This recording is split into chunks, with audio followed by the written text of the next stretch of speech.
Hello friends. Before we get started, I wanted to give you a quick introduction to this video. So I sat down with Sheri Olson of Path of Life so that we could talk about life in a post-Roe world. And there's a lot of really understandable confusion and fear that people have after it, and just a lot of outright false information that's floating around. So we wanted to clarify what is happening and maybe equally importantly, what isn't happening. We also want to take the opportunity to share with you some good news, including some stuff that isn't really being talked about in the mainstream. Now, the lack of a film studio or videographer or editor or even sound paneling to cut down on the echo means that you're going to be getting a couple of home office setups here. But hey, at least it's authentic.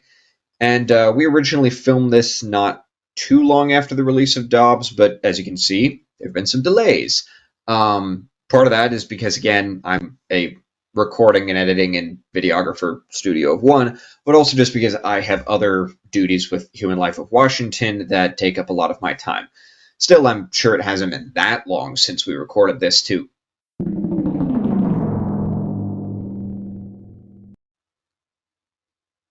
Well, at least you're getting it now.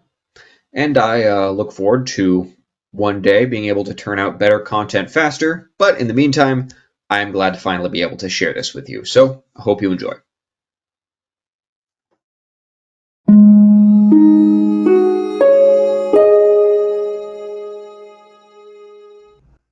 Hello and welcome to another Soundbites of Life with HLW Connects. I'm Michael Dumay, and today I'm here with Sheri Olson of Path of Life Services in Spokane. Sheri, thank you for being on. Absolutely. Thank you, Michael. I appreciate you having us from Path of Life. We have a whole variety of services that we offer. All of our services are free. I point you to our website, pathoflifespokane.org, and encourage you to go there and research all of them. Today, specifically, Michael has invited me to come and discuss our resources that are related to pregnancy support services and anything that might have to do with post-abortion services as it relates to, specifically, we're discussing all things surrounding the Dobbs decision that has recently come down. The first one is anything related to pregnancy services and support for typically those experiencing unplanned pregnancies or those in difficult situations. We have post-abortion recovery, where we offer both one-on-one consultation as well as groups. And we also work together with the local Rachel's Vineyard and assist with some of those retreats as well. And then finally, a relationship resource, which is kind of the catch-all, because many of these issues are related to relational difficulties and point back, as we're a faith-based ministry, point back to that relationship with Christ. And so the relationship resource is to assist with that. And in that relationship resource, that's Path of Life is a relationship resource ministry. Often we have been asked, are you a pregnancy resource center? That is a component of what we do. But overall, we are a relationship resource ministry. I myself experienced 3 abortions as a teenager, and through the working through that grief in the mid to late 1980s. At that time, the resources available were quite minimal. And what the message that I was being heard is that if a woman had a struggle, if she was struggling after her abortion, she obviously had mental issues of herself. And that I found quite concerning, because that actually, in my opinion, encouraged women like myself to not seek help and to not seek assistance, because if in that you're admitting, I'm mentally unstable, it is not an encouragement to seek some help. And so at that time, began doing research, began writing, meeting with other people throughout the country, became a part of a national group where we would review a variety of different post-abortion recovery resources, meet together and visit, and became friends with many of the other leaders at that time throughout the country. And those friendships have endured years. If I might kind of jump in, just something about that really stuck out to me. The idea that someone would look at someone suffering from a trauma and just write that off as, well, that person's crazy. Like that bothers me. That's Yeah. On the part of me that wants to be kind of charitable in my interpretation wants to say like, well, there were a lot of things about psychology that we didn't understand. Psychology is kind of a new field, and so ignorance, people just didn't know better at that time. But even so, it still strikes me that it's just like there's just something so terribly wrong about dismissing somebody's pain like that, and just it would strike me that it's like, okay, if this person is having this pain, one interpretation could be that there's some other underlying problem, but should we just stampede to that conclusion? That even not knowing more about psychology, that doesn't seem like a reasonable conclusion to come to, especially since if the person hasn't demonstrated any signs Mhm. of an underlying condition up to this point, and then this is the thing that has changed in their lives, Mhm. is this tragedy, then wouldn't it logically follow that that's at the root of this present trauma? And I don't know. It's a sobering and frankly kind of disturbing thing to realize just how out of touch people's perception was at that time, and to an extent still is. Still is, and I mean, well stated, Michael. And yet, I believe that that is a part of the problem with the issue related to abortion. Is there, because, if you will, it's become, this sacred cow, this idol that we have to protect at any and all costs. And even at the cost is even at the dismissing someone's pain, Hmm. silencing any voice that would have an opposition. And yet, those of us who are post-abortive and have had struggles with related to our post-abortion pain have often been silenced. I see that related to abortion. I've also seen that in the LGBTQ community, as I now have a number of friends who have detransitioned from a transgender lifestyle, or those who have left um, same-sex relationships, and their voices are often silenced. And so Hmm. I believe that that points to the crux, a bit of the crux of the problem, is that attempt to, we don't want to hear about it.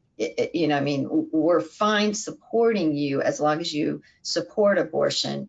But if you are unsupported, or you're struggling, frankly, we don't want to hear about it, which is extremely troublesome for those of Hmm. us post-abortive and have struggled emotionally, physically, or relationally. Yeah. And that kind of brings us neatly to the main point of what we're trying to talk about today, which is to clear up clear up people's perception of what it is to be in the pro-life movement and how we feel about not just the unborn, but about the women who were affected by all of this, because there is a lot of misinformation that's going around these days about Dobbs itself, in the wake of the Dobbs v. Jackson decision just happening at the time of recording just a couple weeks ago. And uh, so there's misinformation about what the Dobbs decision was and what it means in itself. And there's also just a lot of misinformation about the pro life community and how we feel about it, what our intent is, what our goals are, and how we're looking at the Dobbs decision, and also just what we've been doing and how we're interacting with people in these situations, what our intent is, what the heart of our movement is. And what I often say to people is, you are free to disagree with me, and I'm happy to talk about our disagreements, but please understand what I actually think, and please understand that I am trying to do the right thing. You can still think that I'm wrong. You can still think that what I'm doing is wrong, but please understand that what we in the pro-life movement are trying to do is coming from a place of compassion. And Mhm. you might not think that we're doing it right, but to be quite frank, we think the same thing in the other direction. It's like I think that most people I talk to in the pro-choice movement are genuinely trying to do the right thing. They're genuinely trying to help people. Most people within the movement, like both sides, have got their people that are selfish and condescending and manipulative and cynical and whatnot. You're going to find bad apples in any group. But I think most people in the pro-choice movement are trying to do the right thing. I just think they're doing it the wrong way. Mm-hmm. And so I try to get people into this framework of understanding. Uh, we both think that the other is wrong about our fundamental beliefs in this regard and what we should do about it and what the nature of this thing is. But let's at least try to understand the other person and see the good intent that they're coming from. Because most of us are good faith actors acting in good faith. And I think that goes both ways. Mm-hmm. So let's have a conversation about it. So that's why I was so happy to have you on today, Yes. is because as someone who is in one of these centers, which is here to provide resources for women during pregnancy, after an abortion, and to do all of that from a loving and compassionate place, frankly, organizations like yours are some of the ones that have the most lies being said about them. So we Mm-hmm. need we need to have an honest talk about this, and we need to talk about what's really going on. Yes. Yes. So I think that the best place to start is just to talk about Dobbs itself Mm-hmm. and what effects those are going to have, what effect the Dobbs decision is going to have on women. So a little bit of background clarification here. What Roe did originally was basically make a Supreme Court decision that took the law out of the hands of the states, and more specifically out of the citizens within those states, and made a mandate that even a lot of pro-choice scholars felt was poor jurisprudence. Like even Ruth Bader Ginsburg, who was fairly noticeably pro-choice and believed that abortion needed to be legalized all throughout the country, even she and a lot of other pro-choice legal scholars didn't like Roe because they thought that it was a poorly decided decision built upon faulty reasoning and poor jurisprudence. And so what Dobbs essentially did was it overturned what they saw as a bad ruling. So it Mm-hmm. doesn't that abortion is now illegal throughout the country. It means that abortion now goes back to what it was before Roe, which is to say it is decided by the people, state by state. So it Yes. is the will Yes. of the people that is deciding this, and Yes. that is what has changed. So that's a good kind of general place to start. Mm. Taking Um, the whole decision, as I believe was intended by our founders, and placing it as close to the people as you can, yes, rather than having it be determined by 9 justices who are not, they're not elected, they're appointed. exactly. Their function and purpose under the design of our country was interpretation of the Constitution. Roe created rights, and I say that in quotes, that were not in the Constitution. Correct. And Dobbs has said, actually, we didn't get this right. And Hmm. you correctly have stated, even pro-choice advocates like Ruth Bader Ginsburg, former Justice Sandra Day O'Connor, her statement, Sandra Day O'Connor's statement was, Roe is a house of cards ready to fall on itself. Yes. Okay, so that's, yeah, in a nutshell, laying aside any abortion issue, it's actually the big deal with Dobbs is that it has once again put our Constitution in the place it was intended to be in. Right.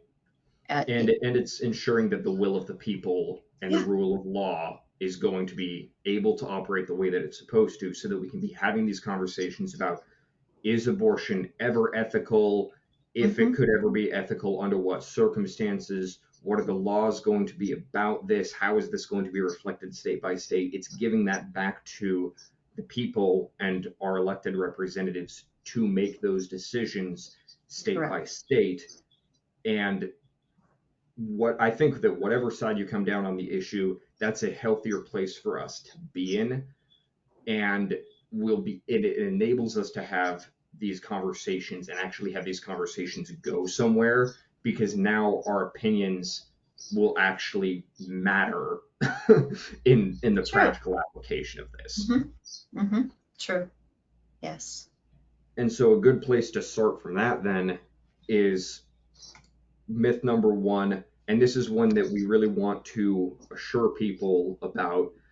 The Mm-hmm, myth is that women will now be dying in back alley abortions in droves now that Roe is overturned. Back alley abortions, of course, being the term referring to illegal abortions with the kind of the implication that there's going to be all of this sketchy, dangerous procedures that are happening, and that now that Roe is overturned, I've heard some claims even saying that millions of women are going to be Mm-hmm. dying in back alley abortions. And there are kind of a couple components to responding to this. Mm-hmm. There's the safety or lack thereof of abortion procedures of various kinds, and then there's whether or not it's even appropriate to, be holding the law hostage. So, shall we start with safety concerns? And I'll Yeah. kind of go through a little of the data, and then you, as someone who's kind of on the front line of helping women through this type of thing, maybe you can speak to that as well. So, the context here is it's really tempting as pro life people when we're faced with the argument of back alley abortions, and I know that I've done this in the past, to jump to saying, hey, the numbers and statistics for all the women that were dying in back alley abortions before Roe were deliberately inflated. Like, we know and we can prove that those Right. numbers didn't match reality, they were wildly exaggerated. And I've made that argument in the past. I've come to find out that that's not actually that effective, because when you bring up statistics, a lot of people, if they're not inclined to trust you as a source, they're not going to believe your statistics. Mm-hmm. So it's Mm-hmm. often more productive to sidebar how things used to be and instead talk about how things would be with illegal abortions now. And so we start with, first of all, saying, let's assume for the sake of argument that illegal abortions will be happening at exactly the same rate as legal abortions. We don't think that's true. We don't think that's a reasonable conclusion to come to. And I'll put some sources down in the description that go into why. But let's assume that it is for the sake of argument. Modern illegal abortions, in the vast, vast majority of cases, will not be happening the way that they were in the 70s before Roe or even after Roe. Instead, they will mostly be done with chemical abortions, which is to say, taking the pill RU486. Planned Parenthood says this, and so does the Guttmacher Institute, which is basically their think tank. And they've been Mm-hmm. laying infrastructure for years to be sending these pills out by mail order to women or to sell them over the counter. And they've even been pushing to get around things that would mandate like a doctor's direct oversight in this. They're even pushing to do it without that, just to be mailing things out. And they've said that they would be doing this to subvert abortion bans. And they have been saying all this time, swearing up and down, that chemical abortions are supposedly safer than Tylenol. So if that's true, and if that's the way that the vast majority of illegal abortions would be done, then you don't need to worry about thousands, even millions of women dying from back alley abortions, because if most of them are going to be using this thing that's supposedly safer than Tylenol, then they won't you won't see these droves of women dying. And so you can't claim that thousands, much less millions, will die while also saying the things that they would be using for the abortion are safer than Tylenol. Now, the ironic thing is that the pro life movement actually doesn't think that chemical abortions are safe for women. We actually think they're very unsafe, and because they have a lot of potential immediate health complications as well as long term health complications. And perhaps you can speak to some of those.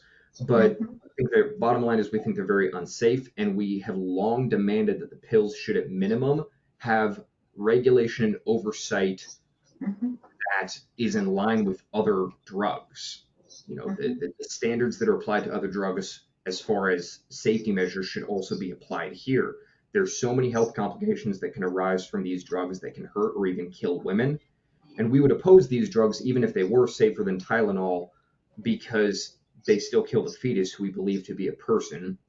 But the fact that they also can harm women so severely, and that they're legally being given out in many states, and before the Dobbs decision could legally be given out basically anywhere with minimal oversight and near non-existent regulation, it just makes the whole situation more sinister.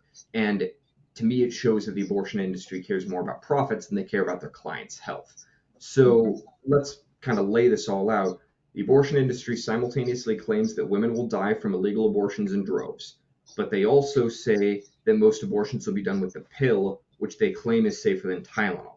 Meanwhile, the Mhm. pro-life movement opposes the pill because, in addition to killing the children, it also seriously harms or kills women, no matter if it's legal or illegal. Because that's a key component here: is that the pill being given out illegally would be exactly the same process, basically, at any important level, as it being given out legally, as far as the health effects that it has on women. There's no real difference. And so the pro-life movement is opposing it because it's danger, it'll kill the fetus, and we think it's dangerous to her. But the abortion industry promoting these dangerous pills blames us for their deaths. Like that doesn't click. Mhm. Mhm. Mhm. That just doesn't click. Somebody's lying here, and it's not us. Like either they're lying about the safety or they're lying about the danger. Mhm. Either way, it's manipulative and deliberately misleading millions of people across the country for the sake of their own profit. There's no other way to look at that. Mhm. Well, and those two things, Michael, the safety issue. How can I determine a safety issue for a specific individual without medical oversight? Yes. And a personal example I would like to give to that is I made the choice as I was delivering my firstborn to use no drugs and hit that point of labor when I thought, that was not a good idea. This is incredibly painful. And I am, admittedly a small percentage of the population that I am highly reactive to drugs of any Mhm. kind. They gave me half a Tylenol and I fell asleep Oh. in the middle of hard labor. Oh. Now, without medical oversight, I was in the hospital at the time when I birthed her. What would have happened to me? I don't know. Yeah. I don't know. But I had medical oversight at the time Hmm. because they had documented, my high sensitivity to any sort of drugs. I was given half a Tylenol rather Hmm. than full Tylenol, and I fell asleep. And so, number one, in a safety standpoint, if I am prescribing someone a medication as a medical professional and I haven't done my due diligence on their medical history and their medical background, I, I would contend it's very difficult for you to make a claim Hmm. that it is safe in any fashion because for some of us, Tylenol isn't even safe. Admittedly, I am a small percentage of the population, but without proper oversight, you don't know that for an individual.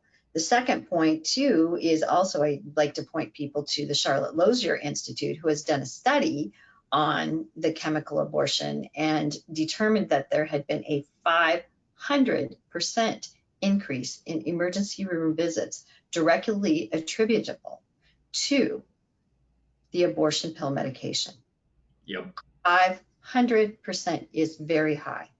Yes. And so to make a claim of safety when you have a statistic that incredibly high seems it seems incongruous to me. Yes.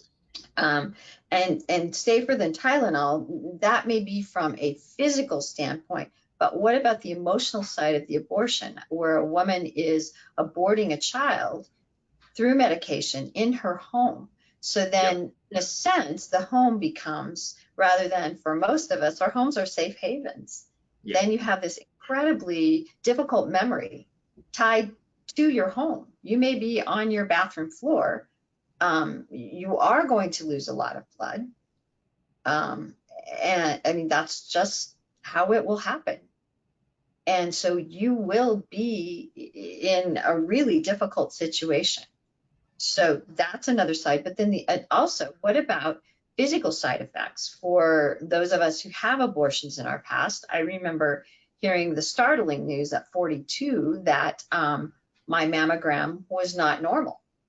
And at that point in time, even though my abortions were as a teen, at that point in time, for the very first time, I heard from my OBGYN who said, Sheri, there are three things we look at in breast cancer. Number one, do you have a family history? I do. My sister had breast cancer. Number two, did you abort your first pregnancy?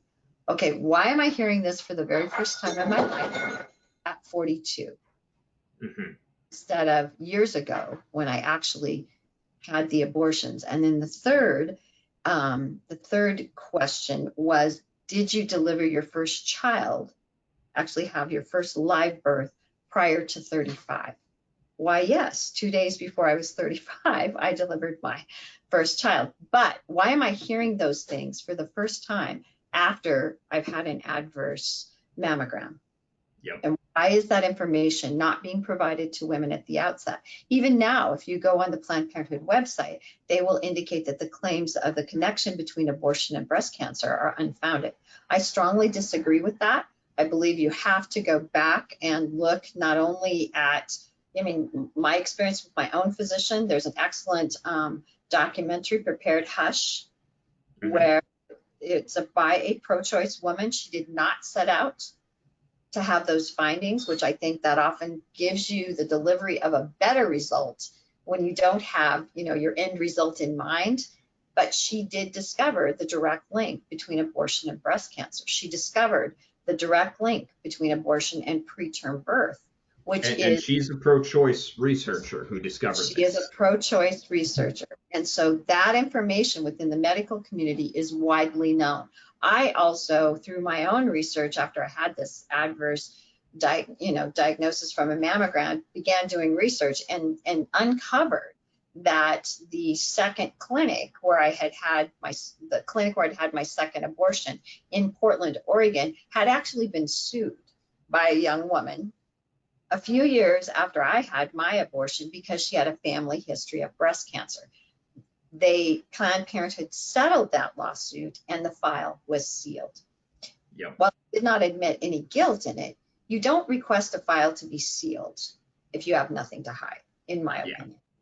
And so I think there is pretty strong evidence that regardless of, saying that the pill is safer than Tylenol, there are still risks involved that are being borne solely by the woman who is taking the medication. In addition, there's been a huge increase in the medication abortions, as we all know, reported here in Spokane in May 8th in the Spokesman Review. They said their local Planned Parenthood reported that at that time, they had seen a 70% of their abortions that were performed here in Spokane were medication.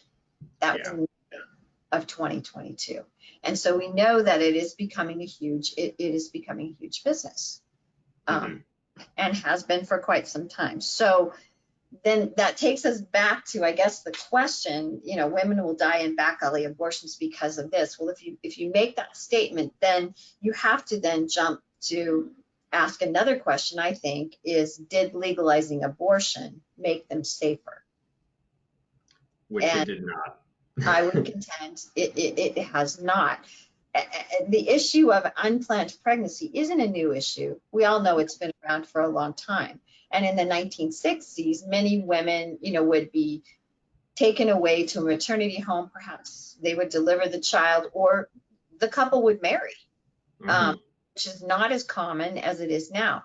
There's a movie called A Girl Like Her. Okay, I object to the title of the movie, A Girl Like Her. I mean, that feels really derisive of someone, but it addresses this problem of young women becoming pregnant, then being whisked away to a maternity home, and then being required to give up their child for adoption and never seeing the child.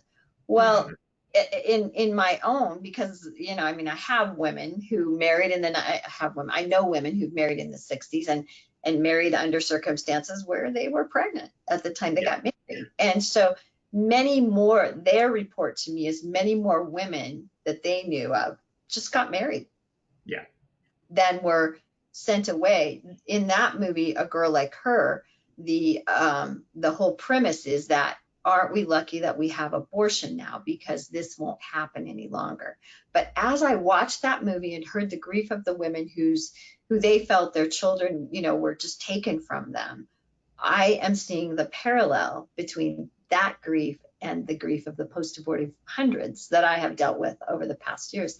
And my response is, we're still not getting this issue right. Yeah. If we think abortion is the answer, instead of, let's whisk a woman away and have her child put in a good home, we're still not getting the issue right. We're failing to realize that, I'm a female. God created my body such that I can conceive and bear a child. And once I conceive that child, I'm a mom. I'm a mom. Yeah. And I began developing some kind of a connection, some kind of a relationship with that child. I may deny it if I choose to abort that child. But at some point in my life, it'll be like the beach ball at the beach that I've been trying to hold down. It will come back up. And I will need to deal with that in some fashion, because at the point of conception, I was a mom. Yeah. And I'm still a mom. So. Yeah. What disturbs me about the story of like the being forced to the maternity home and then forced to give up gift for adoption is that,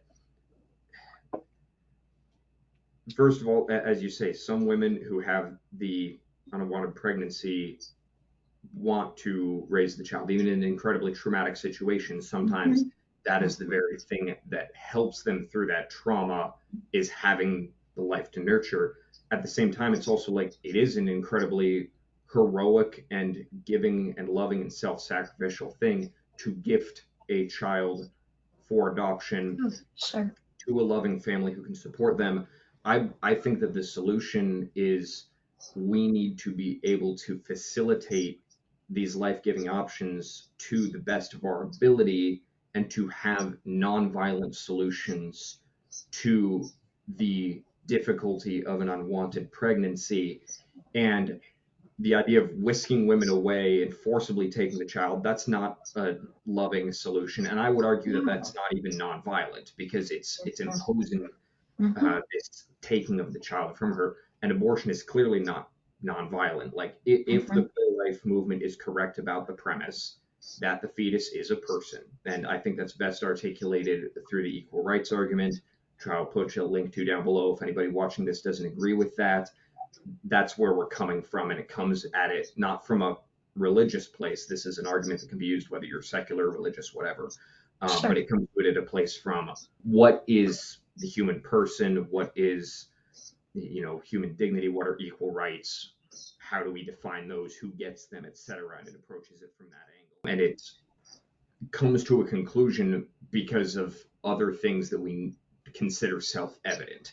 But like assuming that the pro-life movement is right about that premise, it's so important that we have this, again, loving and nonviolent solution to this difficulty, because it is a real difficulty. Yeah. Women Yeah. who find themselves in an unwanted pregnancy, there's often trauma from that. There's pain, there's struggle, and even a wanted pregnancy has a lot of difficulty that goes along with it. We are not denying that, and this is jumping ahead, but like maybe this is a moment to address one of the other myths here, and then kind of come back and finish this one up. But let's call this a little bit of like a taste of what's going to come. But the pro-life movement has been dedicated for so long to helping women throughout the pregnancy and after. And so many of our pregnancy resource centers and whatnot, they'll take the woman the whole way through the pregnancy, but then they'll keep helping her afterwards. I remember one of the organizations that's been talked about on an Equal Rights Institute podcast, but they say that there's a woman who had the kid 8 years ago, her kid's 8, and she's still coming back to this pregnancy resource center, participating in their parenting classes, their support groups, getting help from them, just calling to talk to the staff, just because it's been one of those days. And she calls in, like, that's the pro-life movement right there. Prepares throughout Washington, is with the family throughout the first 5 years of the child's life as a policy. That like that is their whole brand, is that it's through the first 5 years of the child's life. So like we want these loving solutions. Those who make that argument, I think I had seen it. You're only pro-birth. You don't care about them after they're born. Oh gosh. that So make not that true. argument have never been in a center, Hmm. in my opinion, because they've never seen.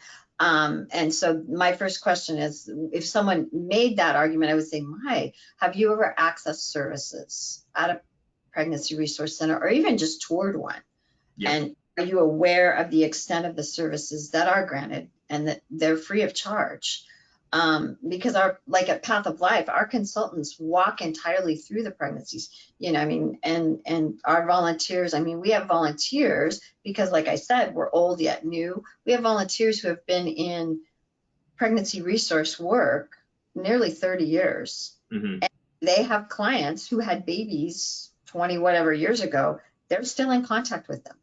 Yeah. Okay. And it's parenting is, I mean, like for most of us, we came home and went, "Oh, I can't believe they let me bring this baby home. I don't know what to do. I have more training to drive a car." And so our consultants are there when you get that kind of a call. Yep. That new little person comes home, or then that new little person is 2 or 3, and you're like, "Oh my goodness, this is driving me bananas. What do I do? Oh my goodness, this little person is now 5, and I think I'm going to die because they're going to kindergarten. How do you do this?"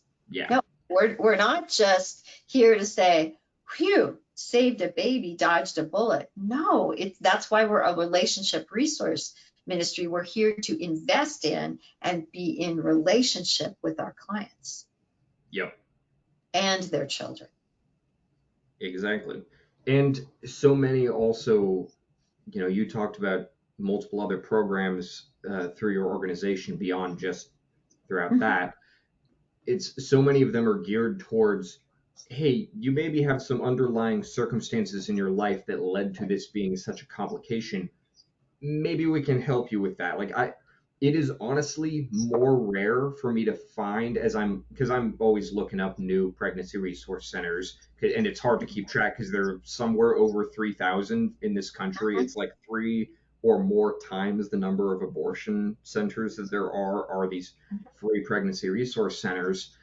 And it is honestly kind of hard to find one that doesn't have some sort of parenting or mentorship class. It's Yes. very rare. And the ones that don't, it's generally not because they don't want to, it's generally because they don't have enough funding. And so they tend to Yeah, network with other charitable organizations in the area so that it's precisely. like, we're going to do the handoff. We don't have the Hmm. resources to do all of this here. Hmm. We're building towards that. We're getting the funding to do that. We don't have it yet, but fortunately, our friends over here, we're going to Yeah. walk you over there and Yes. continue to get you this help because we care about your Yeah. long-term future. And some of them Well, provide like and financial literacy classes, like mhm. somebody's dealing with poverty. Let's deal with that underlying problem. People say like, Right. oh, they need abortion because of poverty. It's like abortion doesn't deal with the poverty. The poverty is still there. How about we treat the underlying condition so that this stops being a problem? When people feel forced into an abortion because they feel they have no other choice, as a Mhm. majority report, even by Guttmacher's own reporting, and Mhm. again, Guttmacher Institute, Planned Parenthood's Mhm. think tank, most women feel like they don't have really a choice. They feel like they're being pushed into it by some factor in their lives. Okay, here's a thought. Maybe we deal with that factor. And that's what we try to do Yeah. through our pregnancy resource centers and through our greater network of Yeah. support programs so that we Which, can deal yeah. with what's happening now and deal with what's beneath it and deal with what's going to happen in the future Mhm. so that that whole family Mhm. can be healthier and living in a happier place, a more stable life, and just continuing to improve upon their circumstances. That's our goal. And That's the we goal. spend, Mhm. the statistics are incredible. It's something like 80 to $100 million worth of free resources that are getting Mhm. provided. Mhm. Again, free of charge by the pro life movement. That includes medical services with Yes. doctors and nurses who volunteer at these clinics. You Mhm. know, OBGYNs and whatnot are coming in here and working at these clinics. Um, and, maternity housing, support networks, providing not just diapers, which are expensive in and of themselves, but like car seats and helping people get their GEDs and all this other stuff. I mean, it's incredible how much is being provided. I honestly think that 100 million is probably lowballing it, just because Yeah. some of the things are so extensive that it's like we don't even have time to quantify this. We're too busy to helping people. Precisely. But I mean, that also points to, like you were talking about, the number of pregnancy centers versus the number of abortion clinics. Mhm. We do more because we do more. Yep. Okay, our resources of what we offer for our clients are relational, they're not transactional. It's Mhm. not someone who comes in, gets their abortion, and bye, go have a nice life. It's come on in, let us help you out. We will walk beside you. Yep. And so there have to be more of them. And, I mean, like at Path of Life, we have 45 volunteers and 1 full-time staff person and 2 part-time staff. It's largely a volunteer organization that is, highly trained individuals. They commit a lot of their time and effort into that training. They are committed to excellence in serving their clients. Mm-hmm. And that's why I wanted to have you on specifically. And this is a point to make to pro-life people in the audience who want to make this point to people. Just throwing out the facts and statistics and figures is not generally a good place to start when you're talking with a pro-choice person. I think that the best thing that you can do to start that conversation, you can get to the 3,000 clinics thing. You can get to the $100 million of free services. Mm-hmm. Start with, what's my local pregnancy resource center? Go in, get a tour. I have never heard of one that didn't want people to come in and get a tour. They are excited for people to tour because they rely heavily on word of mouth, because Yes. their money is all going into serving their clients. There's only so much they can put into advertising. And Correct. so they want people to come in and tour the facility and see what they do and tell their friends about it. So go in, get to know your local center, get to know what they're doing, reference the things they're doing, the things that you've observed, the specific ways as much as possible that they are helping clients, and then share that with your friend. It's like, listen, this is just this one center near me, but they're basically all like this. Like every once in a while, you get one that's kind of recently started up by a church that kind of doesn't know what they're doing and they're not doing best practices. Their heart's in the right place, but they don't know what they're doing.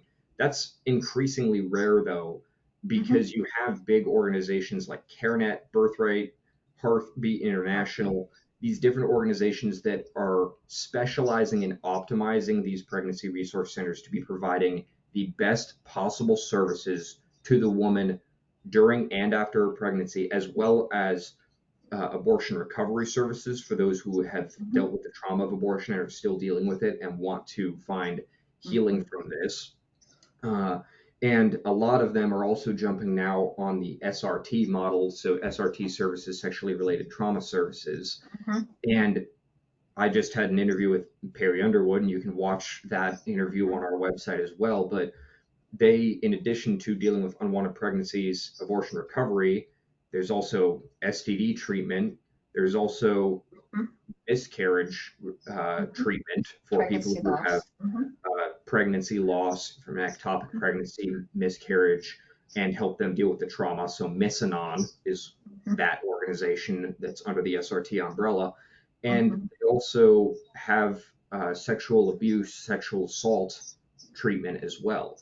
And they're helping to train other pregnancy resource centers to be able to provide all 5 of those services to their clients. And that's also continuing to expand. So it's like, this is our commitment to people, is we want to help the child. Yes, absolutely.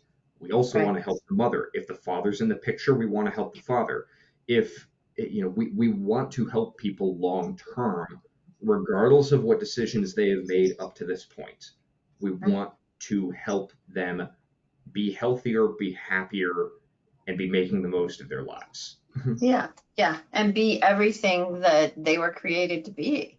But back to back to the point of the statistical data, and the starting place. If you're in a discussion with someone, I have found often the best place to start, as much like, we read in the Bible, be quick to listen, slow to speak. Yes. Okay. I mean, quick to listen. I have two ears, I have one mouth. And so often it may just be asking a question. Oh, it may be an inflammatory statement that comes out, women will die in back alley abortions. And so immediately our inclination is to jump to, oh, let me give you the information. And maybe immediately the better response could be, wow, tell me why you think that. Mm-hmm. Help me understand. Seek to understand rather than to make sure that I'm able to, provide this litany of a response. And in that seeking to understand, though, I do have to be aware of the statistical data and the statistical information that may come in later. It may not come in this initial conversation, but it may come in the future. And in the, I mean, women will die because of back alley abortions. I mean, it's like, okay, if we look back over history, like in 1967, the federal government reported 160 deaths from illegal abortion. But yet in 1972, the year before Roe versus Wade was legalized, it was 39. Mm-hmm. And so at that time, and I believe we're seeing this now, is we see, rather than those figures, which women will die in back alley abortions, that's a generalized statement. Mm-hmm. Um, let's look at the specifics and try to understand the specifics, because if we look back at that time, we had Bernard Nathanson, who later changed his position. He was the originator of NARAL, the National Rights Abortion Action League. He even used statistics, between 5 and 10,000 women a year. Then he later retracted that statement in his own book that he wrote in 2013, saying that actually, I confess I knew the figures were totally false. I suppose others did too, if they stopped to think of it. But the morality of our revolution, it was a useful figure. We have to always, when we hear these broad statements, usually there's a social utility behind it that's being supported. And so now we're even hearing of cases of maybe an individual situation Mm-hmm. that is egregious, or maybe we're only hearing a portion of an individual situation without hearing the rest of the story, that may sound like there's a plausible argument. And so what we try to encourage our volunteers to do is keep in mind that 5-point strategy for abortion's legalization status. Is initially it was to change the language. Let's say you have a blob of tissue, it's a fetus, Mm-hmm. it's a baby. I mean, change the language so that it's more palatable. Dehumanize the class of people. Okay, now we have people who somehow believe that human beings in the womb have no rights. Mm-hmm. As why they've been dehumanized. And then the third point is to exaggerate the problem. And so when I look around and scan the landscape of how do I exaggerate the problem, it may be that I take a portion of one story rather than truly an accurate statistic. Yeah. Because I'm not looking for accuracy, I'm looking for support for my position. Yeah. So we want to be careful in that. And then in Roe versus Wade, of course, it was find a plaintiff victim, which was Norma McCorvey. And then the final one is silencing the opposition. And we still see that attempt to continue to silence those of us who've had abortions, to keep us from speaking out, to keep us from saying, actually, that isn't true. Actually, that isn't what I experienced. Actually, that isn't what happened. For the young woman, perhaps, who found herself pregnant and went online, or her boyfriend may have gone online, acquired the abortion pill for her. Yep. And she was just given the pill. Yep. First pill, then 3 days later, the second pill to expel the fetus. I mean, that is with no medical oversight. I mean, who is there for the young woman in that situation? Yeah. And that's, I think, kind of summarizing that and laying out kind of the order of operations, how you presented that. You start with the person making the claim, women will be dying in back alley abortions. Listen, hear the concern, and respond to that with love, because it's like, we don't want that to happen either. Mm-mm. I'm like, we really don't want that to happen either. We don't want women dying in back alley abortions. And we don't think that it's going to happen in those numbers, but we don't want this to happen either. Again, we want nonviolent solutions to abortion. Only after you kind of establish this, yes, I genuinely care, you kind of have to help them see that you are a compassionate person as opposed to someone who's being callous and just apathetic about it. Because otherwise, why would they listen to you if they think your moral compass is broken? It's like, share the truth with them, show that you also care about that, preventing that, you know. Mm-hmm. And then you can start making the points where it's like, okay, let's put aside for a second how abortions used to be done. Let's talk about chemical abortions and what the lay of the land is on that. Once you've kind of established some rapport there, then you can get into more statistics. And I think that's also a good point to bring up with what the nature of legal abortion kind of always was, because the surgical abortions, even that are still performed today, are functionally exactly the same as they were long before Roe happened. The illegal abortions that were happening, the surgical abortions that were happening in the 60s, are same methods that were being used now. The only thing that changed between then and now was they were bringing people in the front of the clinic instead of into the back, because that's how, that's really what the back alley abortions was most of them were being performed in hospitals and medical clinics. It was just that they were coming in through the back door and it wasn't on the books. So it's like that method didn't change. Whether it was legal changed, but it didn't change the effect that it was having on women. What was really saving their lives is that, like, antibiotics and other, medical treatment to save her life if the abortion is screwed up and, like, nicked something in there, because that's the way that a lot of the Yeah. dangers happen. It's like, we now have And more means of so saving her life when he makes a mistake. That's when the he only makes a thing. mistake, but Michael, so what the difference is medical oversight. Yeah. And so now to propose taking a pill with no medical oversight and Yeah. saying it's going to be safer. And they were pushing, to be clear to people. People said, well, Dobbs is going to make people take these, just with no medical oversight. I wish that was true, but it's not, because they Mm-hmm. were pushing for there to be this mail order abortion pill Yeah. with maybe a telehealth appointment, but maybe not even that. They were pushing for this to be over the counter. They were pushing for this to be a no medical oversight thing Correct. long before Dobbs happened. And, Correct. and in some places, that's already been happening. Before Dobbs was happening, they were just getting it in the mail, and there was no medical oversight to this Mm-hmm. before Dobbs. Whether abortion is legal or illegal, the procedures that will be used, whether it's chemical or surgical, are exactly the same. The dangers to women are exactly the same, whether it's legal or illegal, and changing whether or not it's legal will not make it any more or less safe for women, because the procedure is inherently dangerous. And women are already, even when it was legal throughout the country because of Roe, they were already not being told the dangers of the health complications or of death that can result from this, or the trauma. Mm-hmm. Women were not being informed. And the law that we apply in every other procedure that is going to happen in the hospital is, Mm-hmm. before the doctor puts his hands on you, you need to sign a form that says, I understand what's happening and I was told about all of this. And if you sign that form but they didn't tell you about something, that's illegal. But that standard is not applied to abortion.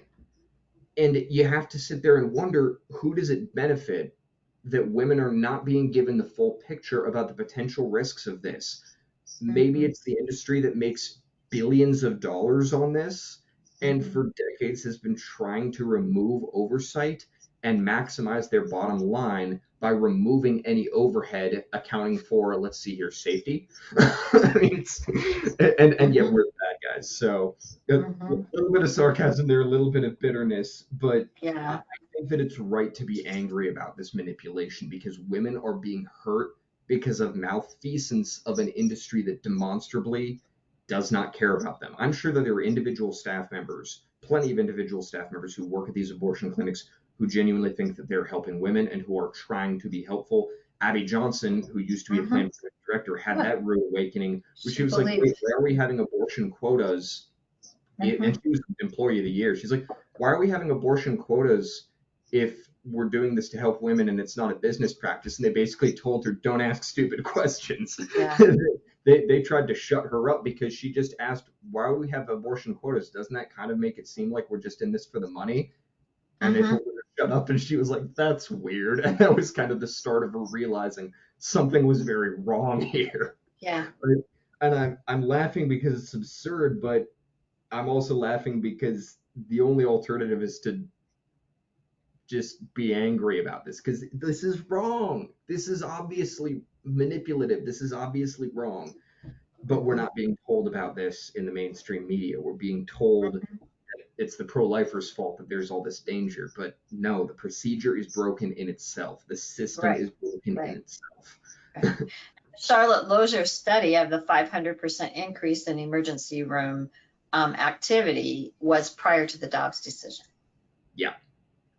So it's important to note that as well, that which proves, substantiates your point of Dobbs didn't create this. No, Dobbs did not create this.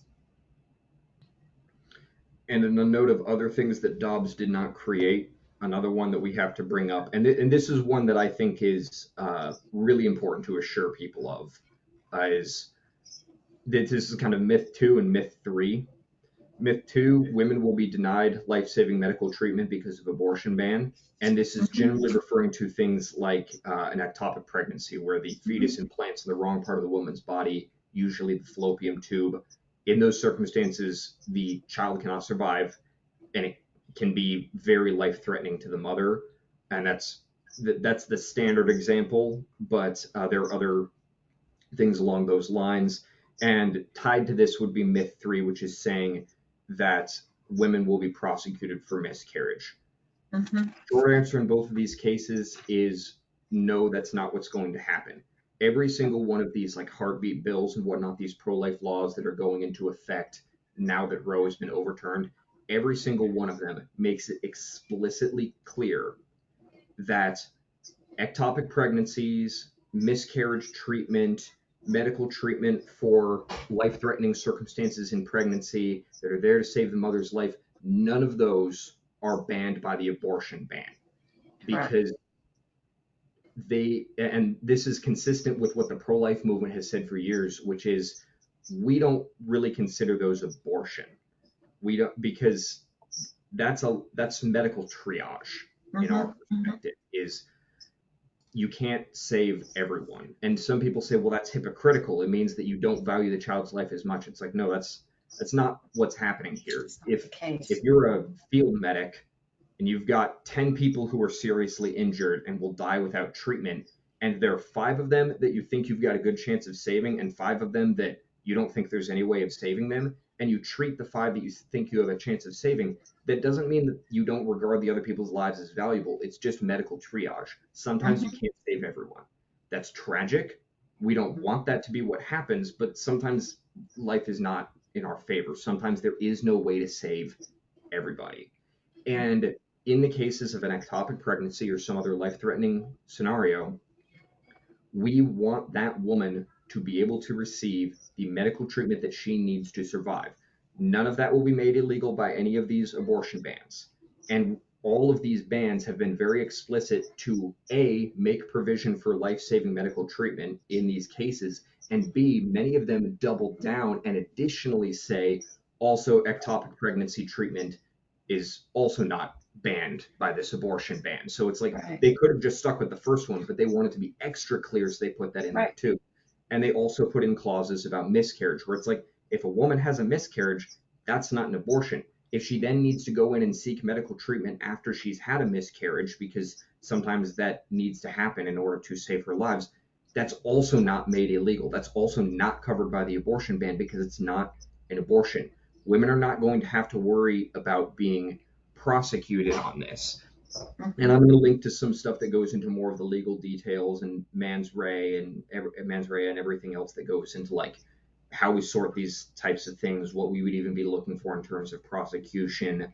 The short version of this is that pro-life laws are generally not concerned at this time with going after the woman and prosecuting her for the abortion. It's because we don't believe that the majority of them even have really the moral culpability, because they've been fed 50 years of saying that they don't have a choice, that they have to have the abortion, that it's not even a person, it's just maybe a potential person. They've been told all this stuff. It's like most of them don't know what's happening in the abortion. Mhm. And so we're not going to go after them because we don't consider most of them to be morally culpable. And we're not willing to put women who are not morally culpable through the ringer of going into court and being accused of these things just for the sake of the handful of them that are morally culpable. No, we're going to go after the abortionist. We're going to go after the industry. We're going to go after people who are coercing or facilitating the abortions, because they have moral culpability in this. But the majority of women don't. And so none of these laws are looking to prosecute her. And even if they were, these laws are also making specific provisions to say miscarriage treatment is not an abortion. Ectopic pregnancy treatment is not an abortion. The doctors who are treating these and the women who are seeking treatment do not need to worry that they're going to be prosecuted for this, or that they're going to be like these huge investigations for this, because the law clearly says that that's not the case. And frankly, if the law didn't say that, we pro-lifers would oppose those laws, Mhm. because we want ethical and nonviolent solutions to abortion. And if you aren't having these protections in place for women in these life threatening situations or for miscarriages, then we don't consider that ethical. We don't consider that life affirming. We are going to oppose that measure, but none of those have been proposed, because we actually, in the pro life states, have better protections and are more explicit about it than pro-choice states where abortion is legal through all 9 months of pregnancy. So there's a lot more detail there. I'll put links to all of this, but that's kind of the short Yeah. thing. I don't know if you have something that you want to add to that. Yeah. No, you've done a very good job of that. That's accurate.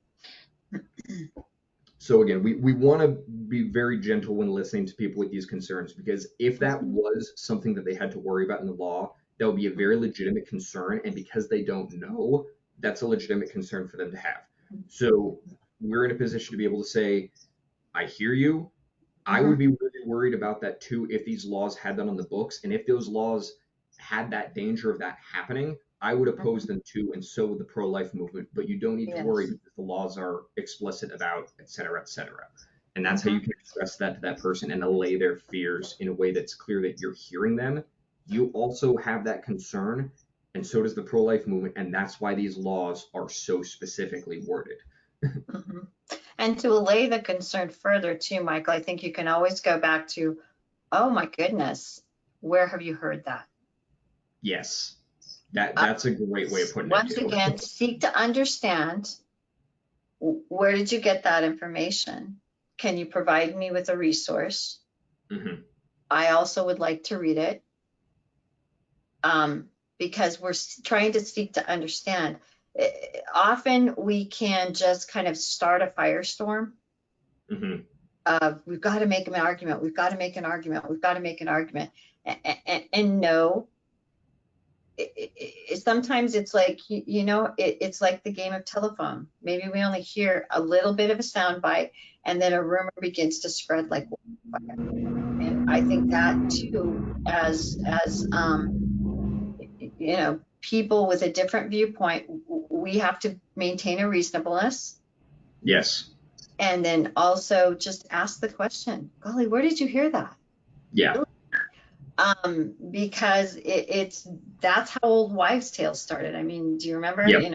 mom saying something like, oh, "Don't swallow the watermelon seed, or you'll Or have it's a gonna grow in watermelon." your stomach and nobody Yeah, checked. I mean, and somehow we believe those things, and Mhm. so want to. Oh my goodness, really? Where, I mean, it could be as simple as, there was a question I asked my dad as a child, and then years later, a friend was asking, saying a thing. I said, "Oh no, my dad told me that," and dad overheard me, and dad's like, "Oh dear." really? And I said, yeah, Dad, don't you remember? And he goes, honey, I don't remember that. That may have been at the end of the day of a lot of your questions about why. And it isn't true.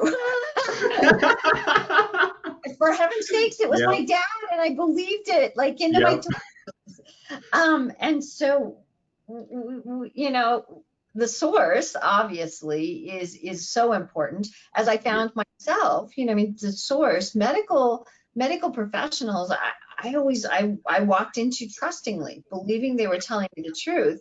And truly, the watershed moment for me was the mammogram when I was 42, when I was like, what? They weren't always telling me the truth. Oh my goodness. That much like my dad. Who knew? You know? Yeah. Well, And so we need to also help. I mean, people have their own reasonable decision-making skills to be mhm. able to parcel those out as well. And we want to respect that, but also ask the question, where did you hear that? Yes. Get more information about it. Is it really true? Yep. And that there is actually a point of kind of underlining for pro-life people the compassion for the people who have had abortion. It's like most people will trust their parents, their friends, their Mm-hmm, doctors, mm-hmm. people that they voted into office. Well, maybe not so much anymore, but certainly for a while. But it's like they trust these people who have authority over them, or who are perceived as having authority over them, or who just seem to be an authoritative source. It's like if a scientist tells you something about science, you're generally inclined to be like, I believe you, you're an expert. And again, for 50 years, we've had Right. medical professionals and this has been backed up through the media's representation, but like individual people, their parents, their specific doctors have been telling them this stuff about abortion. And a lot of them were just repeating it because that's what they'd been told too. But as you say, this is how the old wives' tales start. This is how these things get passed on and propagated, to the point that a lot of people just don't question it because they've Right. never been given a compelling reason to question it, because the other side is portrayed as crackpots. Because there have Mm-hmm. always been doctors and medical professionals and parents and friends and family members, etc., who have opposed abortion and have given their reasoning for it and laid these things out, but they're often portrayed as crazy crackpots, or somebody just doesn't get the chance to encounter one in person. So all they Mm-hmm. hear is the media's representation. Well, why would you believe that person? Why would you believe them? Or, worst case scenario, you encountered someone who calls themselves pro-life, and that person actually was a crackpot. Like, we within the movement try to Can kind of happen. clean house and either educate those people so they do better, or kind of sideline them as much as we can because we don't like them not being helpful here. Mm-hmm. And sometimes they're just misinformed too, well intentioned, but they don't know what they're doing. But it's like it's understandable how people come to these wrongful conclusions, and that's why it's Yeah, so important to be patient sure. and compassionate and respectful, is because they didn't know better, and they had a Right. very good reason for not knowing better. Right. And so we have to be gentle with them, especially if they've had an abortion, because then it's like, I'm so sorry that you were lied to this way. I'm so sorry that you were led into this. Yeah. Uh, Yeah. it's just incredibly Along with tragic. that, I think this kind of leads naturally into another topic that you and I had discussed, the idea that we are hearing now and have heard for quite some time, that pregnancy resource centers are fake clinics. Yes, please disabuse that one. That is troubling to me. Interestingly enough, since the Dobbs decision, I got a Facebook message from a client of ours who has a Mhm. little boy quite a while ago. And here's what she said. Hi, Sheri. Someone I know posted this, and it has Path of Life included on it, Oof. on one of its pages. It's misinformation. Keep in mind the source that I got this message from. This is a client. It is a young woman who came into our center with an Yep. unplanned pregnancy. She is saying this. It's misinformation, so I thought I would let you know about it. And so, wow, I feel like there's a credible source, someone whose pregnancy we walked through with her, and we Yep. can you to be in contact with her. And it's a website. I clicked on it. It's a website called Daisy Chain Press. They have a Washington abortion zine. The inside cover of their PDF document states, as far as I can know, all information included is accurate as of May 2022. I am not a medical professional. This information was found online and compiled. Okay, so at the outset, this individual said they're not a medical professional. The information was found online. Part of me is going, because you can always trust the internet. And yes, Wikipedia, reliable source. That's a sarcastic response on my part. But look at the credibility of your source. Yeah. And this source compiled this information and is encouraging it to be shared. And then she goes on, or the individual goes on to say, the zine is not medical advice. Do not get medical advice from zines. Okay, but copying, sharing, plagiarizing, editing, stealing, and giving it away is encouraged. Oh, wow. Okay. Anyway, further on back, it lists like everywhere you can get an abortion in the state of Washington, but toward the end, it's got Washington State Crisis Pregnancy Centers in big letters and bolded. It says, do not go. Pregnancy crisis centers are fake health clinics, health centers that aim to prevent people from having abortions. They often show up when you look up abortion clinics or abortion care, but they're anti-abortion and will give you false, medically inaccurate information about the risks or costs of abortion. Okay, this statement from somebody who's already told me they're not a medical professional and they got their information online. Okay. Yeah. And then they go on to say, they may claim to offer free care or support. Many people have reported their support disappears. Many people, give me the names of those people. I mean, those sorts of blanket statements I always have concern over. It's not verifiable, and that's a problem. It is not verifiable, but it sounds, it's a way of generating, support or generating angst. This is a list of the current known Washington State crisis pregnancy clinics, but be aware, they often change names and locations. Really? Huh. Like abortion clinics do, like the one that went down in Oregon and got shut down for malpractice, bought up, and then reopened under a different name in Washington recently. I'll put the links to that down in the description. Yeah. And so given those statements, I thought to myself, okay, this is interesting. This idea that PRCs are fake clinics, it's been around a very long time. So I thought, I'm going to go to Planned Parenthood's website and see what they have to say about PRCs being fake clinics. Here's Planned Parenthood tells them, says PRCs are fake clinics. You can get a pregnancy test from your nurse, doctor, community clinic, or your local Planned Parenthood health center. And they, of course, have a link. Oh, naturally. Themselves, not a PRC. But anyway, then goes on and talks about that process. But here's what they say. Be careful when looking for a reliable health center because there are fake clinics out there called crisis pregnancy centers. Also a link which links back to the same link that this Daisy Chain Press provided. Okay, thank you. Here's what they say. Crisis pregnancy centers give free pregnancy tests and claim to offer information and help. Claim? Okay, but they're run by people who may not be medical professionals and don't believe in giving you honest facts about pregnancy and all of your options. There's also— I'm sorry, can I pause that for a second?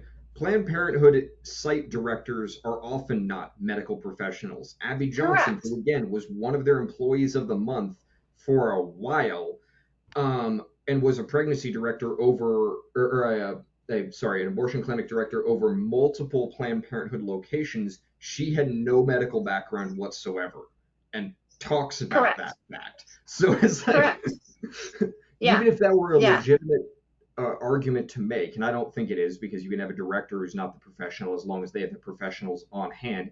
Even if that were a legitimate argument to make, they would have to shine that light on themselves too. Correct. Yes. But then they go on to say, you know, they don't give you all of your options. And when you click on the options, it links you to abortion. So I just ask Your for one the option. discerning listener to understand at Path of Life, we talk about all 5 options that someone faced with an unplanned pregnancy has. You can parent single, you can parent married, you can parent with assistance, you can place a child for adoption, and you can get an abortion. All 5 of those options are discussed in a consulting room at Path of Life. And the option discussed here, when I clicked on it, there was only one option. So claim that pregnancy centers don't provide all options. I would dispute that. But then they went on to say they had a whole article about crisis pregnancy centers.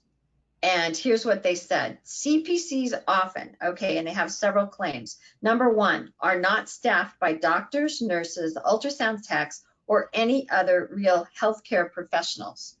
Well, Path of Life's medical director is a local OBGYN. We also have another physician, licensed physician, who provides services. Our nurses are all licensed RNs. All have had extensive training in ultrasound technology and have been certified as such. And our pregnancy tests are performed by the RN or a licensed medical assistant who is registered with the state of Washington. Enough said on that. So it's a little offensive to me that they make this statement about healthcare professionals. So they're actually deriding other individuals in their own profession. By making that statement. The second one they say that abortion causes breast cancer, sterility, and long-term psychological damage. Lies, lies, and more lies. Well, as we discussed previously, and many of our volunteers, like myself, have had abortions in our past. We can attest to the psychological damage to ourselves and our relationships. We can attest to the physical side effects that have taken place. And I also, refer people to the extensive research done by Dr. David Reardon on those very issues. He's done a ton of research. Dr. David Ferguson also did, who is Dr. David Ferguson is a pro-choice atheist. He did an extensive longitudinal study. It's been around quite a while. It was first released in 2015, but he also came to the same conclusions as did the pro-choice woman who did the documentary Hush. So interesting that they would say lies, lies, lies. And then they provide misleading information about the side effects and failure rates of birth control and condoms. And I'm like, really? Because all of our professionals use peer-reviewed information from a whole variety of sources. How would they know that if they've never even been in the center? Another claim, use manipulative tactics to get pregnant women to delay real counseling. Real, how would you define real? Real counseling or I think how they define real counseling is counseling to get an abortion. or counseling in their facility. Is it only real if it's in your facility? Yeah. Or medical care until it's too late for an abortion. Too late for a legal abortion in the state of Washington. Abortion in the state of Washington is legal through all 9 months of pregnancy. Yeah. So too late for us would be, infanticide. What point does that occur? And I controvert that, as I've said. We want to offer information on all the options. We want to give the woman time to make an informed choice. A well-informed choice is a good choice, generally. If I rush, those times in my life where I've rushed into something and not done my research, that's when I've gotten into trouble. And then if you want to go back and look at, once again, Dr. David Reardon's stats, 64% of abortions involve coercion. 84% indicate they were not fully informed. Of 50% of women having abortions felt rushed and uncertain, yet 67% of them say they received no counseling. 79% were not told about other alternatives. Most suffer symptoms of trauma. Most face a higher risk of injury or death. And coercion can escalate into violence. Homicide is the #1 killer of pregnant women. Another claim made. Subject people to religious and ideological propaganda against abortion, birth control, condoms, and or sexual activity instead of giving non-biased factual information about their sexual health. Now, I hesitated when I said non-biased because where does it say that sexual information or secular information is non-biased? Yeah. What would make that non-biased? And yes, at Path of Life, we do hold to a Christian worldview.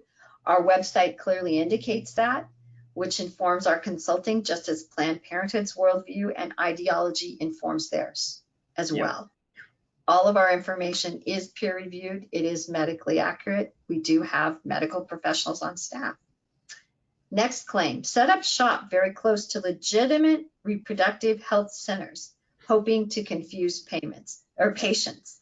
I had to chuckle when I said that. As a center who is, we have a daycare center between us and Planned Parenthood in Spokane. Our intent was never to hope to confuse patients. We merely desired a location that was central to offer true choice to clients. We didn't go into it saying, gosh, I wonder what Planned Parenthood's going to think about us and how can we help them? And I mean, you go to the mall, it's all stores. Often you see coffee shops side by side. Yep. It's like, wow, that's an interesting, that the whole premise of that was to confuse people. No, it's to offer other options. And then they're I'm sorry, I'm going to interrupt you with a quick comment here. Yeah. I actually got called out by a different PRC at one point because I, through ignorance, kind of falsely represented how they do things. And I said, yeah, I mean, they want clients to walk in, maybe thinking that they're an abortion center and then, surprised it's a PRC. And I got called out hard on that because they're like, no, we actually do not want that to happen. That's something that we are accused of, but we want people to know when they walk in that they're going to be presented with all of their options and that they're going to be given free help, which they are free to refuse. Absolutely. But we are going to be very clear up front with them that we do not refer for abortions. We want there to be no confusion. There's not going to be any point where like 15 minutes into this, the client's going to suddenly recognize like, oh, they're not an abortion center. Like, no, that's going to be clear up front. And after that, I was like, my bad. I will never say that again. That was stupid. And now I know better. And that's consistent across any PRC, so much of what you're saying here, where it's like, we have these doctors, we have these, OBGYNs, nurses, all of them are, medical professionals and whatnot. That is the standard in PRCs across the country. And again, we have these blanket organizations like CareNet, Birthright, Heartbeat International that are going around and continuing to bring the standards up, continuing to help all of them do this and making clinics that aren't great. They're already rare and they're become very rare and they're becoming increasingly rare the longer time goes on and the standards just continue to go up. So sorry for interrupting you. Please continue. No, that's absolutely true. And that's a good point made because, Michael, our intent has never been one of deception. In fact, right in our policies and procedures, we indicate for our volunteers, we don't want to deceive people. We don't want to manipulate people. Nobody wants to be deceived. Nobody wants to be manipulated. Both of those are egregious activities. Why would we engage in those? No. Every PRC site I've ever seen says very clearly, we do not refer for abortions. We will talk about abortions. We will present you with this medical data. You can even read a bunch of this on our website and see our citations. We do not refer for abortions. So there's no deception. I have never found a PRC website, and I've looked at hundreds. I've never found one that doesn't have that on there somewhere. Right. It's pretty standard language. Very clearly somewhere. Yeah. And when someone calls, in fact, there was a article, a few years ago that was done in the Inlander about PRCs. We were not, Path of Life was not interviewed. Another center was, but in it, they did have a little quote that said, we called Path of Life and asked for an abortion. And whoever answered the phone said, we do not perform or refer for abortions. And I went, hallelujah, because that is what all of our volunteers are trained to do. If someone calls us and asks for an abortion, that's standard language. We don't perform or refer for abortions. We don't want to deceive. We don't want to pretend we do to just try to get somebody in the door. And that leads to then their last point that was stated on Planned Parenthood's website. They said PRCs just trick women to come in and then guilt trip or force them to keep the child. I was like, wow, really? Our website very clearly articulates our services. It indicates we are a faith-based organization. Everything we do is free. We clearly always state we do not perform or refer for abortions. So I don't know where the trickery is coming in, or even that's, I mean, where is that statement? Did have an instance, it's been a few years ago. Typically, I, as executive director, don't do intakes of clients, but if you're shorthanded, yes, you do. And so every client that comes in fills out a request for services and a welcome form. The welcome form outlines those services clearly so they know here's what we do, here's what we don't do. Then they request services from us. As I'm visiting with this just sweet young woman, it was things weren't quite adding up, and I didn't quite understand all of, it's kind of like, okay, I'm a little bit, now, why are you here today accessing services? And she began to cry and said, actually, Planned Parenthood paid me $50 to come here. I have to get a card and take it back to get the $50. What? Okay. Thank you for your honesty. Here's the card. And just ask them to give me a call if they have any questions. I mean, okay. Oh my gosh. And so to accuse us of trickery? Really? Yeah. Okay. Wow. That is... it's like that. Yeah. Okay. And so I think it's interesting that right on their website, they would have a link to these, what I think they believe to be very definitive statements, none of which are accurate. Yeah, it's I would go so far as to say it's slanderous. Oh wait, no, is it print? Yeah. It's libel. It's I don't know if it's slander or libel. I don't know what the correct term there is, but like it's patently false information. What kills me about it is we've talked a lot today about how Planned Parenthood misrepresents and deceives people and doesn't, and other abortion centers too, but like they don't tell people about the health risks and they try to worm their way out of that. And whenever there have been laws that have come down saying you have to tell them all their options, they have historically opposed those every time. Mm-hmm. And they accuse you, who have all your stuff clearly laid out, all your citations, you have medical professionals. And again, this isn't just Path of Life. This is, any professional PRC has these same standards. You've got your doctors, you've got your nurses, you have people who are highly trained in this. Your volunteers are just as trained as the people who are staff. And you very clearly articulate what the options are. And to the point of forcing women to go through with the pregnancy, correct me if I'm wrong here, but if a woman comes in, you present all the options to her and she still decides to have an abortion, correct me if I'm wrong, I'm pretty sure she just walks out that door and goes a block down to Planned Parenthood, and you don't stop her. You're not happy with that outcome, obviously. You're praying for her. And frankly, if she has that abortion and suffers trauma from it and was to come back to you for counseling with that to abortion recovery, you would welcome her with open arms, because you were not here to force anybody to do anything. You are here to help people, to love on them, and to do the best that you can to help them. But ultimately, it is their choice, and you respect that. And that's the standard for all PRCs. Correct me if any of that was wrong. Yeah, no, that's pretty much it in a nutshell. And if she elects the abortion and then comes back with her next pregnancy, we will help her with that next pregnancy. Yep. We don't say, oh, you used up your freebie. No. We are here to serve the client and to provide them with information about all of their options. The information that is provided is medically accurate, peer reviewed, and our medical professionals are all licensed. So the idea that you would say fake is a bit like, you're fake because I disagree with you. Well, That is not an argument that really holds water.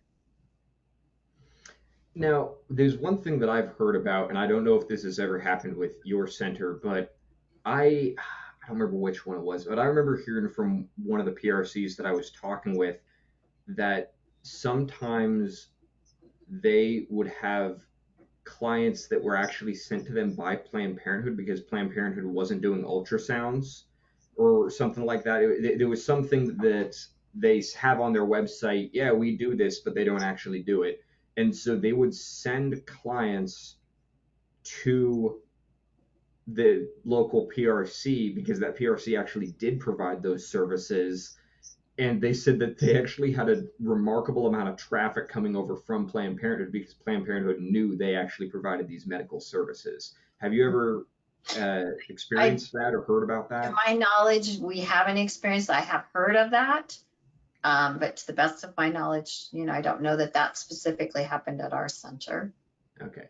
Um, I'll have to find the, I think it was one of the ERI podcasts where they were talking about pregnancy resource centers and whatnot. I think that they were talking about that there. If I can find the citation, I'll put it down in the link. yeah. Um, but yeah, I mean, you have medical professionals who are doing all this stuff. They're licensed, they're certified, all their Mhm, paperwork's in order. mhm, Um, mhm. yeah, it's And yes, of course, the services that we perform are limited in nature. That's specifically outlined for them on the consent that they would sign requesting the medical services, the limitations of our services. But, having noted that, I mean, our RN noticed something a little strange that she had a question about on a recent because we do STD testing as well, and testing and treatment. She noticed something that just didn't look quite right. So she went back to the physician and said, hey, do you think it would be beneficial to run this additional test?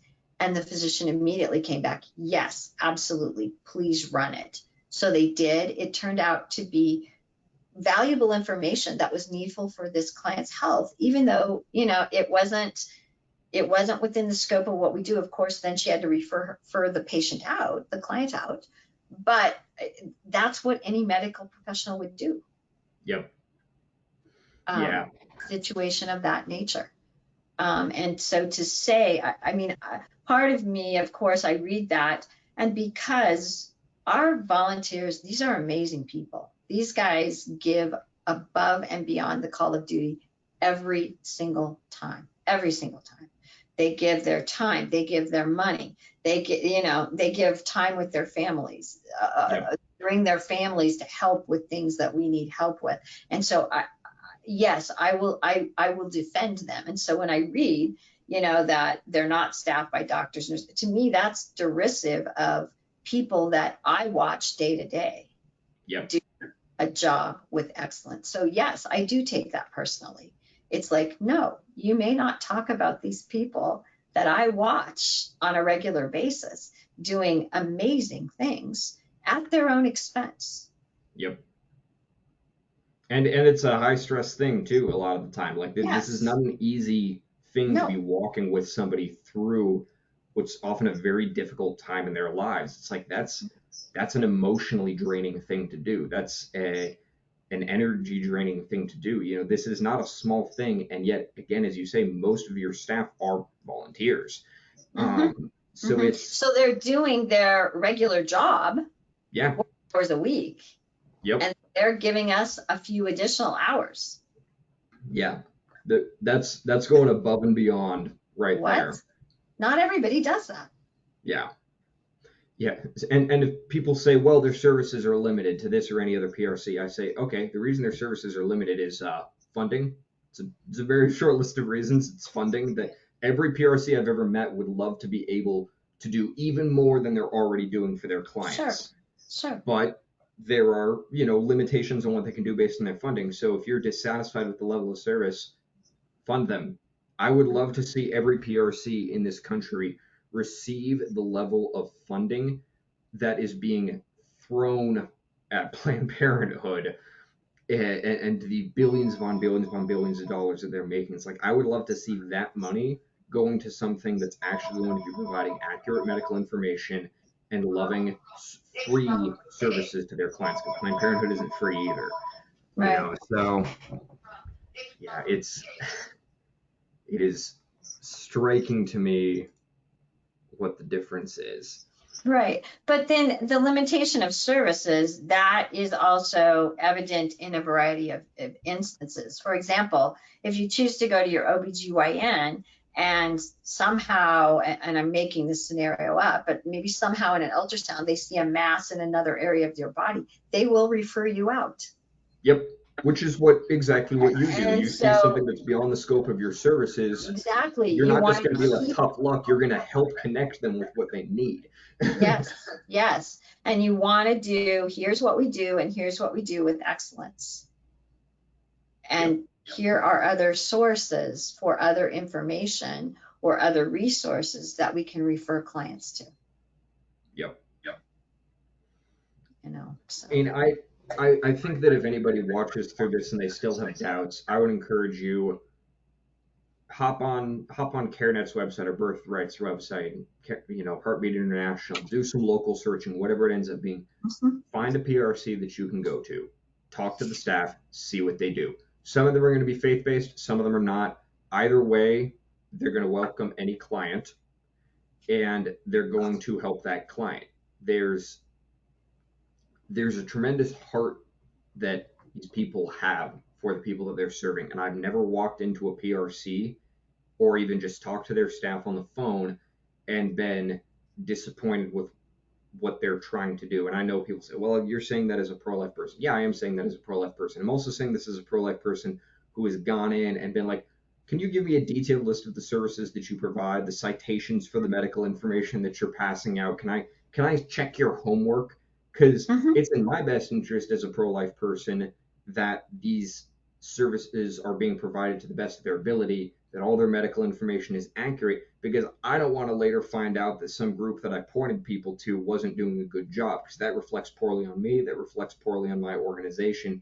It is in my Mhm. best interest to make sure that any of our partner groups are living to a high standard and are providing this medical information that is accurate, the service that is exceptional.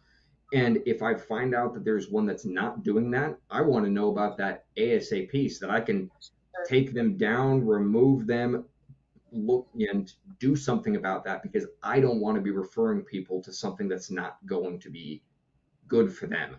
And so I just say, like, again, you can take my word for it, you can take Sheri's word for it, you can do your own research. Because the deeper you dig into this, the crazier the lies that are coming from Planned Parenthood get, the malfeasance coming from Planned Parenthood get, and the more impressive it is to see how good these PRCs are, which are operating purely because of the goodness of the donors' hearts Mhm. that Mhm. is enabling them to operate, and the generosity of the people who are Mhm. volunteering their time to provide this. And their services are exceptional. These places are Mhm. clean, they're well maintained, and I can give you a list of horror stories about all these abortion centers that I've heard about where it's like the ductwork is loose above the patients' heads. They've got rat infestations, and some of them, like, you find out that the doctor has hospitalized a bunch of women. Again, I'll put links to a bunch of these Mhm. horror stories down below, or you can just go straight to the website Reprotection, RE Protection.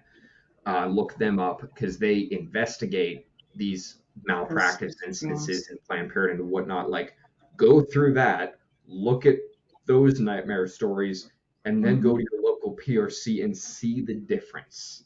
Mhm. And it's exceptional. Mhm. Yeah. Yeah. And if you, and two, you always have to, like you're talking about, Path of Life is, we're totally funded by private donations. So, I mean, I always have felt like that's a good thing. I would Yep. rather have 10 donors giving $10 a month than, one donor that supports the entire ministry. Because you become beholden to whoever is supporting you. Um, and so it's good to have this spread out in a broader base. But truly, I mean, you can look at Planned Parenthood and go, follow the money often. And much of, I think, what we see in deceptive and manipulative practices can be tied to those sorts of resources. Follow the money and Yep.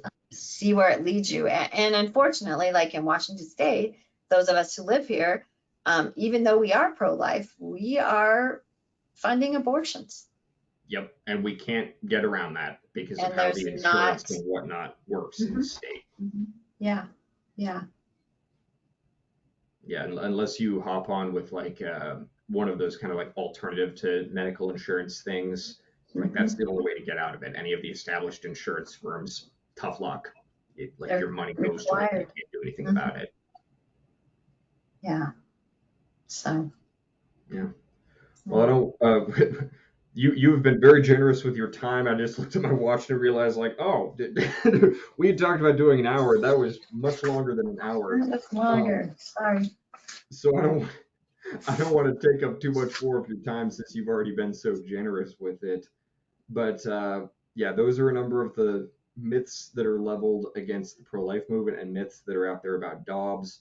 And we want to combat the spread of those myths because they are hurting women and they are making people be afraid of things that aren't going to happen. They're making people afraid that there's going to be, they won't be able to get treatment for ectopic pregnancy, and they will at literally everywhere in the country you can. And I'm just afraid that because of these lies that are being spread by the abortion industry, there's going to be some poor woman who could easily get treatment for ectopic pregnancy and will be afraid to go in because she is being lied to deliberately and knowingly. You can look up any of these laws, and it's like right there, often right in the start, making Right. it clear what the abortion ban is not about. But because of these lies that are being deliberately propagated by the abortion industry, that is going to hurt women, either because they don't know the risks of the abortion or because they think that things are being banned by pro life laws that actually aren't. That's going to be hurting women, and it is vitally important that people know the truth and know to look into this themselves. And I encourage you to find your local Sheri Olson, find your local pregnancy resource center, and please talk to them. And I'm again going to be putting citations in the description for what we've talked about today to the best of my ability. And if you notice that I missed putting in a citation, please let me know and I'll fix that immediately. And also cite links to a number of the umbrella organizations for these PRCs, as well as a number of specific PRCs throughout the state of Washington, as well as abortion recovery ministries and groups like sexually related trauma treatment through SRT services, which provides these 5 different forms of treatment for different types of sexually related trauma beyond just those related to pregnancy. So again, we want people to know the truth. We want them to have all the facts in front of them and to be able to make informed decisions. And I'm so grateful to you, Sheri, and to the folks at Path of Life for so consistently helping the women in our community, helping the families in our community, the children in our community, and for all of you doing this free of charge, and most of the people on your staff just being volunteers and just giving their time. So thank you very much for this. Thank you for all that you do. Oh, thank you. We're honored to do it. This has been HLW Connects with Sheri Olson from Path of Life. Have a great day. Thank you once again for watching, and if you found this conversation useful, there's something you can do to help us make more content and make it even better. As I mentioned at the start of this video, we're lacking a lot of things to make these videos as technically proficient as we would like them to. It would be great to have, at minimum, some sound paneling so that there's less echo, but even more than that, to have an editor and a videographer as opposed to just my kind of jury-rig setup that I have going here. Unfortunately, all of those types of things cost money. If you or someone you know has the means and the willingness to financially support us, we would be immensely grateful. You deserve our best, and we want to see our content continue to improve in quality. The most important thing for us, the one thing that we can all do regardless of our finances, is to share the loving truth with people and to always strive to do so in a way that truly reaches them where they are. The more people know the truth, the closer that we are to a day when abortion becomes not just illegal, but unthinkable, and where support for families, true support for families, is such a standard that it is unquestioned. Thank you all, and have a Merry Christmas.